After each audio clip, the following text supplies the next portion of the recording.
welcome to my review of Soulmask. Today we'll be taking a brief look to see if it's something that you would be interested in. We'll be looking at a few criteria: graphics and art style, audio and music, game performance, gameplay, story and narration, multiplayer, community developers involvement, replayability, and finally my conclusion. To start, here are the graphics settings and my computer specs. The specs will also be listed in the description below. As of June 2024, the game is $30 on Steam. The graphics are great and the art feels like a very good mix of realistic with a moderate amount of fantasy, but it still feels like it's within the grasp of being real and not overdone. The creatures look great, resembling their real-life counterparts very well, those that are real at least. The flora is nice and there are 5 different biomes that each have their own uniqueness.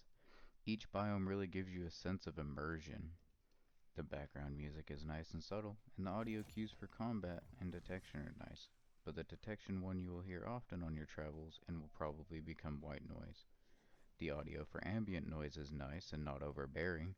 Also, there are some tribesmen that you will get that have an enhanced listening skill talent, and this will make you hear things louder or quieter respectively based on your game settings. Not sure if it is a bug or intentional, but sometimes the music will just stop playing, which is fine with me. If it was a bug, then it was a welcome one. The game ran well on high graphics, and with multiple people and a lot of building, there were very minimal problems. For it being in beta, it was a very nice experience to have a game that was relatively fleshed out. I know there are some people that experience bugs with the AI of their tribesmen. Even then, the AI for a tribesman is fairly solid in my opinion. For the most part, it is your standard gameplay: survive, build, level, upgrade, survive more, etc. There's an experience system that works towards general progression with your technology. Also, there is an experience system for your mask and its skills. Lastly, there's an experience system for your individual character to level up their proficiencies. There is a help section within the game that is very easy to understand and actually helpful. It's written clearly and has pictures to illustrate things. However, it does take a bit of work to navigate through the chapters. Also, there is a bit of a tutorial quest log that will keep you on track if you choose to follow it.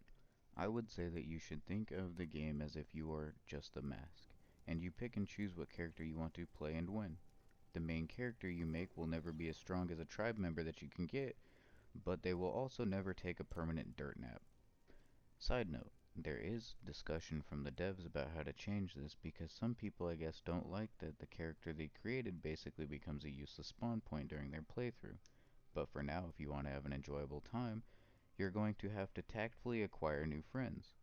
The best suggestion I saw was from one redditor asking for a throne that his character could sit on while he played the rest of his tribe. To acquire new tribe friends, you stare longingly into their eyes until they get sleepy. Then you place them in a bed and force feed them liquid food. With a little bit of time, they recognize you as their master, and ta-da! Cheap labor, or a friend, or fodder. Really, it's your choice. A bed is preferred to speed up the process, but you can leave them on the floor if you're heartless. What makes this game stand out, besides the Central America setting, think of yourself as the mask, and you use this mask to control different characters. There are 10 masks, and each of them are different with their own abilities. You are only able to choose between 3 at the beginning, but you will find more as you progress through the game. You use these masks to control tribesmen, and each of these tribesmen that join you will have stats that vary. They will be good at something like fighting, gathering, or crafting. Also, each of your tribesmen have special talents that they can get. Some will be positive and negative, but you can work away the negative ones and turn them positive through leveling them.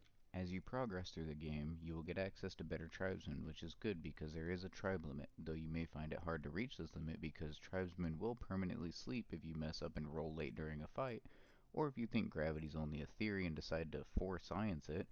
Simply don't want them to exist, there's a button for that. Or you're just longing for that special someone in your life and you decide to invest your time into fighting RNGesus, hoping for the diamond that has all the stats you want. You can set up the automation for your tribe to basically run itself, and you are there just to manage and ensure things run smooth. The map is very large and hosts 5 unique biomes. Luckily there are teleporters for each biome to assist in your travels because the map is huge. As you progress through the bosses, you will unlock personal teleporters for your base. However, you can only teleport to another personal teleporter with these. Side note, you cannot teleport with items, just what's in your hotbar and on your character.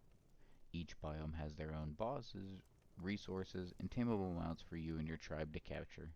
Mounts can be accessed sort of early into your playthrough. You can find alpacas and traps, but besides that, the taming of mounts is a bit different from other games. It was a bit more tedious, but not terrible.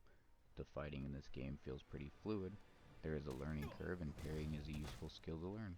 You will also probably want to test all of the weapons to get an idea of what you like. Personally, I like the dual blades and hammer. Finesse, and if I need to, I can Hulk smash. For me, PvE was enough.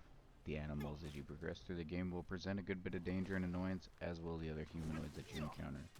It will probably become frustrating as you are learning how to counter them. I may be wrong here, but I did not see much of a story.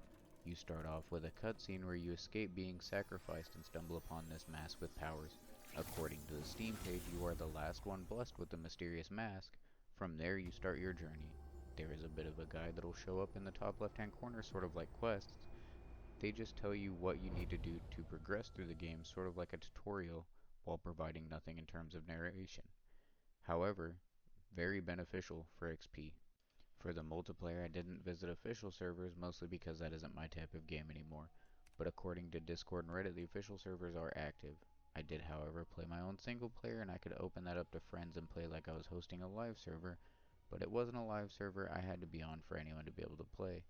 There does seem to be a multitude of private servers as well that are specifically set up in their own way. The Discord is very active with 30,000 people at this time, voice channels are populated and messages flowing regularly. People are very willing to help, even trying not to spoil things. The devs are listening to feedback and working on ways to implement changes or bug fixes that are reported. If this is your style of game, then personally I could see a lot of time being spent playing this game. I've played 134 hours already and plan to play much more, considering that I've barely scratched the surface, beating only the third boss and uncovering only half the map. The building in this game is great, with many shapes that enable you to be creative when building. The possibilities are only restricted by your imagination. Do note that the game is very grindy on base settings, so if you want my suggestion, increase the XP to at least 2 times but no more than 4 if you're playing by yourself. If you insist on playing on an online server, play on an unofficial server that is boosted, or you can punish yourself and quit your job, not touching grass, and play endless hours of Soulmask. Conclusion. I think this game is in a wonderful place in the genre. The progression is tough, and you have to work for it, but with your progression, you can tell and feel the difference in new gear and characters. It is a bummer to unalive a character that you worked so hard to get, but as you progress, you are able to bring them back. The devs have been rolling out hotfixes fairly frequently, which gives me the feeling that they want the game to succeed. Though the game is in beta, it has been a smooth beta experience for me. Overall, I think that picking up this game is a smart choice that won't put a dent in your wallet, but will bring you plenty of hours of fun. I hope this helps you make a decision about Soulmask. Thank you for sticking around. Please let me know what game you would like to see next in the comments below.